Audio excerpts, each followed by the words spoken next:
A vast majority of all LAN data traffic in the world is Ethernet frames, and these frames contain bits that are transmitted over an Ethernet LAN, and anyone in a technical field would benefit by understanding the content of these frames and how they are transmitted and received. So let's go ahead and see how they are structured. But first, let's once again go through the right terminology. Data units on layer 2 are called frames, and frames are sometimes also referred to as packets. But the term packets should only be used to describe layer 3 IP data units. But still, you will hear some people call all blocks at all 7 layers of the OSI model packets no matter what level they are on. But officially, a packet is at layer 3 and a frame is at layer 2 or layer 1. So having said that, you can see why in Ethernet terminology, the container that holds data for transmissions is obviously called a frame. A frame contains header information, trailer information, and the actual data that's being transmitted. The header also features destination and source MAC addresses, the ether type field, and optionally a .1Q tag for VLANs. An Ethernet frame starts with an 8-byte long field called the preamble. A preamble consists of alternating 1s and 0 bits, allowing devices on the network to easily synchronize their receiver clocks. The preamble is immediately followed by the destination MAC address, which contains the MAC address of the Destination Network Interface Card, or NIC, and this NIC is on the local network to which the packet is being sent. Both source and destination MAC addresses are 6 bytes long.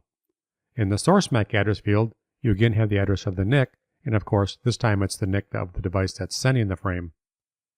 Remember, all network devices on the same network must have unique MAC addresses. The MAC address is the means by which data is directed to a proper destination device on layer 2. And do you remember where you can find the MAC address? The MAC address of a device is actually burned into the NIC. The MAC address fields are followed by the type field. The type field is 2 bytes long and it can be used for 2 different purposes.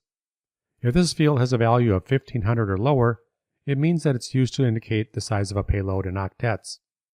But if the value is 1536 and higher, this indicates that it is used as an ether type, meaning it indicates which network protocol is encapsulated in the payload of the frame. Let's say if an IP protocol is encapsulated in the payload, the ether type value would then be equal to 2048 in decimal or 0x0800 in hexadecimal. Then we said you have an optional field, which is 802.1Q tag, and if this one is present in the frame, it's placed right after the type field.